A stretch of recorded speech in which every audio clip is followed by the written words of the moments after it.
अब ओबीसी समाज की चिंता, अगर ओबीसी इस देश के प्रधानमंत्री खुद को कहते हैं कि मैं ओबीसी मां का बेटा हूं, तो एक बात बताओ ओबीसी प्रधानमंत्री, आज तक 9 साल में एक बार भी आपने ओबीसी के सबसे बड़े नायक बीपी मंडल को कभी याद क्यों नहीं किया? और बीपी मंडल को याद करने का मतलब अब मैं आपको समझा रहा हूं। 1980-77 में जब जनता पार्टी की सरकार बनी तो मंडल कमीशन गठित हुआ, 80 में रिपोर्ट सबमिट हुई और मंडल कमीशन की रिपोर्ट 90 में जाकर लागू हुई।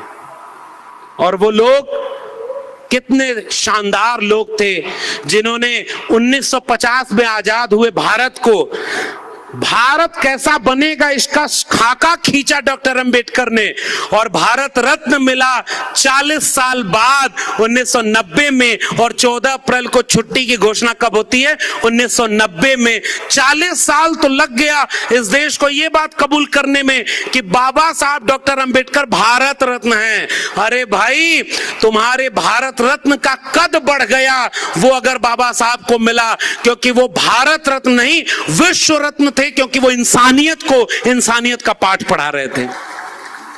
और उस 1990 में दूसरा सबसे महत्वपूर्ण काम क्या हुआ था? मंडल कमीशन की 2 सिफारिशें लागू करना। और मंडल कमीशन की सिफारिश में पहली सिफारिश थी एजुकेशन, जो गवर्नमेंट एजुकेशन है उसमें 27% रिजर्वेशन और गवर्नमेंट नौकरी में रिजर्वेशन। अब एक बात बताओ, इस देश के प्रधानमंत्री से ही मैं बात कर रहा हूं, छोटे मोटे लोगों को बीच में लाता ही नहीं, सीधे मेरा बात प्रधानमंत्री से। प्रधानमंत्री महोदय, एक बात बताओ, 9 साल से आप प्रधानमंत्री हो, आपने सच सच बताओ मंडल कमीशन की रिपोर्ट पढ़ी है कि नहीं पढ़ी है? मैं मानता हूं कि आपने इंटायर पॉलिटिकल साइंस में डिग्री ली है, और मैं ये भी कह रहा हूं कि प्रधानमंत्री की डिग्री फेक नहीं है। जब कंप्यूटर में वो फॉन्ट नहीं आया था तब भी उनकी उस फॉन्ट में डिग्री बन गई। मैं प्रधानमंत्री पर कोई सवाल नहीं पूछ रहा, मैं प्रधानमंत्री से एक सवाल कर रहा हूं, बताओ मंडल कमीशन की रिपोर्ट आपने पढ़ी है कि नहीं पढ़ी है? और अगर पढ़ी है तो बताओ उसमें लिखा है कि नहीं कि इस मुल्क के 52% आबादी, 52% लोग ओबीसी हैं, 3743 जातियां ओबीसी की हैं।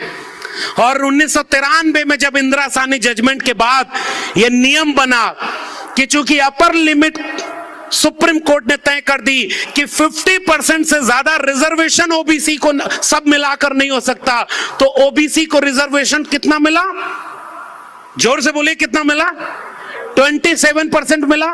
और मंडल कमीशन की सिफारिश कर रही है अगर ओबीसी के साथ न्याय करना है तो इस रिजर्वेशन को उतना करना होगा जितनी ओबीसी की पॉपुलेशन है। लिखा है कि नहीं मंडल कमीशन में? अब इस देश के प्रधानमंत्री फकीर साहब मुझे जवाब दें, अगर आप ओबीसी के हितैषी हो तो जैसे ही आपने 10% सुदामा कोटा ईडब्ल्यूएस लागू कर दिया तो 50% अपर लिमिट खत्म हो गई कि नहीं हो गई? बताइए भाई जोर से। अगर 10% सुदामा कोटा समझ रहे हैं ना? सुदामा का कहानी जानते हैं? अरे वो एक गरीब ब्राह्मण एक गांव में रहा करता था। ब्राह्मण गरीब हुआ तो उसके नाम के आगे लिखा गया कि एक गरीब ब्राह्मण था। इस मुल्क के SC ST OBC 90% गरीब बनाए गए और कभी इस देश में उनके नाम के आगे गरीब नहीं लिखा गया, क्योंकि मान लिया गया था कि ये लोग तो ऐसे ही कंगाल लोग हैं। हमारे लिटरेचर में भी हमें अपमानित किया गया। तब मैं इस मुल्क के निजाम से पूछता हूं, अगर आपने 10% ईडब्ल्यूएस रिजर्वेशन लागू कर दिया है तो आज इस देश के प्रधानमंत्री घोषणा करें कि ओबीसी की 52% आबादी को 52% रिजर्वेशन लागू करते हैं। अगर नहीं करते हो तो हम आपको फेक ओबीसी कहते रहेंगे।